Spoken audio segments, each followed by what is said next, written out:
Smart Bangladesh এবার এক দফা শেখ হাসিনাকে কবরস্থানে পাঠাতে হবে।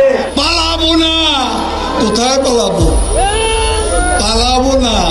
প্রয়োজনে ফখরুল সাহেবের বাসায় গিয়ে উঠবো। কি জায়গা দেবেন? না হলে ঠাকুর গায়ের বাড়ি আছে, ওই বাড়িতে গিয়ে উঠবো। ঠিক আছে? একটুকু একটা শব্দও বলবো না জমা দেওয়ার। কেন 10টা মিনিটও সহ্য হয় না, 15টা মিনিট সহ্য হয় না। এখন অপেক্ষা কার জন্য আসলে? হ্যাঁ, এখন অপেক্ষা কার জন্য? আপনার জন্য। মাসুদ, তুমি এখানে এসে আবার কি পুরানো খেলা শুরু করছো? তুমি কি কোনোদিনও ভালো হবে না? তুমি কোনোদিনও ভালো হবে না। 28 থেকে 4 তারিখ কতদিন হলো?